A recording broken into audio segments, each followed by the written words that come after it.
Hey, all you cool cats and kittens. Mr. DeVito here. I hope everybody had a good weekend. We're ready to move on to step 4 of our multi-genre, which is the major reading part of our multi-genre. So we've done some research, but the next step we're going to look at three things. We're going to look at summarizing, making connections, and doing critical analysis. So to do that, we're going to take the three texts we did with our research. We're going to take one for each of those tasks. Okay, so I want to start today with the summarizing task. I've decided that what I want to use for summarizing is my short story, The Gift of the Magi. So I'm going to read the short story and then I'm going to show you how to summarize it. If this video ends up being starting to get too long, I'll probably cut it in half and do the summary on another video. But the main thing is to read the story, and then we just summarize. And then in a couple of days we'll do the next step, and then a couple of days we'll do the next step. But these are all parts of part 4, right? Okay, so I'm going to read the Gift of the Magi just a little bit to clear up. If we take the money numbers that they're talking about in the story, it's written over 100 years ago, and we multiply them by about 20, then we'll have our money numbers, maybe 25, right? So we're going to have a lot of talk about $1.87. That's looking at somewhere between $25 and $50. $8 a week is what it's going to cost for rent. So that's like $32 a month. If we multiply that by 20 or 25, we're in the 650 to $1,000 range, which sounds about right for people in this socioeconomic place. Okay, The Gift of the Magi by O. Henry, one of the greatest short story writers of all time. $1.87, that was all. She had put it aside 1 cent and then another in her careful buying of meat and other food. Della counted it 3 times. $1.87. And the next day would be Christmas. There was nothing to do but fall on the bed and cry. So Della did it.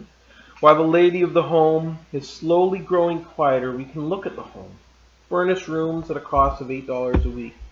There is little more to say about it. In the hall below was a letter box too small to hold a letter. There was an electric bill, but it could not make a sound. There was an electric bell, but it could not make a sound. Also, there was a name beside the door, Mr. James Dillingham Young. When the name was placed there, Mr. James Dillingham Young was being paid $30 a week. Now, when he was being paid only $20 a week, the name seemed too long and important. It should perhaps have been Mr. James D. Young.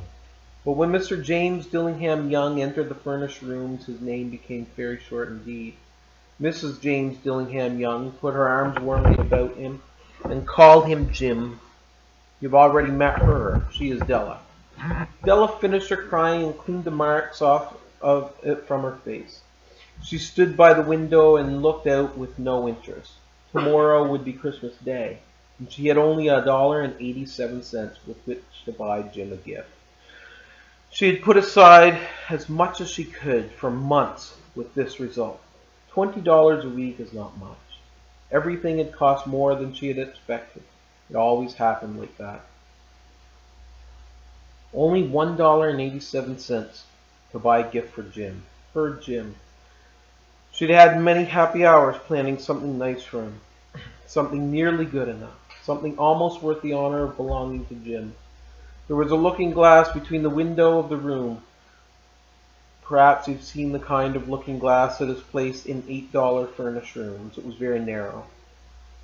So a looking glass here is a mirror. A person could see only a little of himself at a time. However, if he was very thin and moved very quickly, he might be able to get a good view of himself. Della, being quite thin, had mastered this art. Suddenly, she turned from the window and stood before the glass. Her eyes were shining brightly. Her face had lost its color. Quickly, she pulled down her hair and let it fall to its complete length. The James Dillingham Youngs were very proud of 2 things which they owned. One thing was Jim's gold watch. It had once belonged to his father, and long ago it had belonged to his father's father. The other thing was Della's hair. If a queen had lived in the rooms near theirs, Della would have washed and dried her hair where the queen could see it. Della knew her hair was more beautiful than any queen's jewels and gifts. If a king had lived in the same house with all his riches, Jim would have looked at his watch every time they met. Jim knew that no king had anything so valuable. So now Della's beautiful hair fell about her, shining like a falling stream of brown water. It reached below her knees. It almost made itself into a dress for her. And then she put it up on her head again, nervously and quickly. Once she stopped for a moment and stood still with a tear, while a tear or two ran down her face. She put on her old brown coat. She put on her old brown hat. With the bright light still in her eyes, she moved quickly out the door and down the street. Where she stopped, the sign said, "Mrs. Sofronie, hair articles of all kinds." Up to the second floor Della ran and stopped to get her breath. Mrs. Sofronie, large, too white, cold-eyed, looked at her. "Will you buy my hair?" asked Della. "I buy hair," said Mrs. Sofronie. "Take your hat off and let me look at it." Down fell the brown waterfall. $20, said Mrs. Sofronie, lifting the hair to feel its weight. "Give it to me quick," said Della. Oh, and the 2 hours seemed to fly. She was going from one shop to another to find a gift for Jim. She found it at last. It surely had been made for Jim and no one else. There was no other like it in any of the shops, and she had looked in every shop in the city. It was a gold watch chain, very simply made. Its value was in its rich and pure material. Because it was so plain and simple, you knew that it was very valuable. All good things are like this. It was good enough for the watch. As soon as she saw it, she knew that Jim must have it. It was like him, quietness and value. Jim and the chain both had quietness and value. She paid $20 for it. Then she hurried home with the chain and 87 cents. $21. With that chain on his watch, Jim could look at his watch and learn the time anywhere he might be. Though the watch was so fine, it had never had a fine chain. He sometimes took it out and looked at it only when no one could see him do it. When Della arrived home, her mind quieted a little. She began to think more reasonably. She started to try to cover the sad marks of what she had done. Love and large-hearted giving, when added together, can leave deep marks. It is never easy to cover these marks, dear friend. Never easy. Within 40 minutes, her head looked a little better. With her short hair, she looked wonderfully like a schoolboy. She stood at the looking glass for a long time. "If Jim doesn't kill me," she said to herself, "before he looks at me a second time, he'll say I look like a girl who sings and dances for money. But what could I do? Oh, what could I do with $1.87? At 7, Jim's dinner was ready for him. Jim was never late. Della held the watch chain in her hand and sat near the door where he always entered. Then she heard his steps in the hall, and her face lost color for a moment.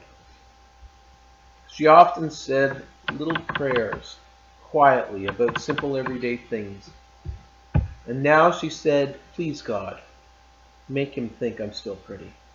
The door opened and Jim stepped in. He looked very thin and he was not smiling. Poor fellow, he was only 22, and with a family to take care of. He needed a new coat and he had nothing to cover his cold hands. Jim stopped inside the door. He was as quiet as a hunting dog when it is near a bird. His eyes looked strangely at Della, and there was an expression in them that she could not understand. It filled her with fear. It was not anger, not surprise, nor anything she had been ready for. He simply looked at her with that strange expression on his face. Della went to him. "Jim, dear," she cried, "don't look at me like that. I had my hair cut off and sold it. I couldn't live through Christmas without giving you a gift. My hair will grow again. You won't care, will you? My hair grows very fast. It's Christmas, Jim. Let's be happy. You don't know what a beautiful, nice gift I got for you. You've cut off your hair, asked Jim slowly. He seemed to labor to understand what had happened. He seemed not to feel sure he knew. Cut it off and sold it, said Della. Don't you like me now? I'm me, Jim. I'm the same without my hair. Jim looked around the room. You say your hair is gone, he said. You don't have to look for it, said Della. It's sold, I tell you. Sold and gone, too. It's the night before Christmas, boy. Be good to me, because I sold it for you. Maybe the hairs of my head could be counted, she said. But no one could ever count my love for you. Shall we eat dinner, Jim? Jim put his arms around his Della. For 10 seconds, let us look in another direction. $8 a week, or $1 million a year. How different are they? Someone may give you an answer, but it will be wrong. The Magi brought valuable gifts, but that was not among them. My meaning will be explained soon. From inside the coat, Jim took something tied in paper. He threw it upon the table. I want you to understand me, Dell, he said. Nothing like a haircut could make me love you any less. But if you'll open that, you may know what I felt like when I came in. White fingers pulled off the paper, and then a cry of joy, and then a change to tears. For there lay the combs that Della had seen in a shop window and loved for a long time. Beautiful combs with jewels, perfect for her beautiful hair. She had known they cost too much for her to buy them.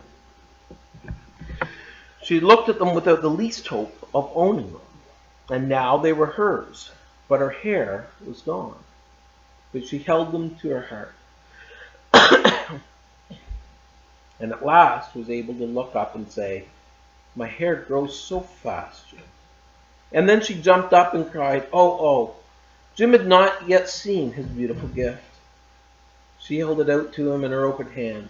The gold seemed to shine softly, as if with her own warm and loving spirit. Isn't it perfect, Jim? I hunted all over town to find it. You'll have to look at your watch 100 times a day now. Give me your watch. I want to see how they look together. Jim sat down and smiled. Della, said he, let's put our Christmas gifts away and keep them a while. They're too nice to use now. I sold the watch to get the money to buy the coins. And now I think we should have our dinner. The Magi, as you know, were wise men, wonderfully wise men, who brought gifts to the newborn Christ child. They were the first to give Christmas gifts. Being wise, their gifts were doubtless wise ones. And here I have told you the story of two children who were not wise. Each sold the most valuable thing he owned in order to buy a gift for the other. But let me speak a last word to the wise of these days. Of all who give gifts, these two were the most wise. Of all who give and receive gifts, such as they are the most wise. Everywhere, they are the wise ones. They are the Magi. Okay, so that's my story. Love that story. It goes with my theme about hair and identity. For Adela, her hair was her identity. Her cutting it off to buy a gift for Jim is the sign of how much he means to her in that relationship. And it kind of goes a little bit with something that I do that I've talked about a little bit, which is if someone dies that's close to me, I cut my hair off to show kind of their value to me in my mourning. So a little bit different, but some similarities there. So that's why I chose that story. By the way, my wife just cut my hair this morning, and she got hers off a couple of weeks ago. She got hers all cut off too. So We got the Corona cuts going. Okay, we're 15 minutes in. I think I'm gonna stop this video, and then I'm just gonna do another video. It'll be linked right next to this one, where I talk about the summary itself. All right, we'll catch you over there. See ya.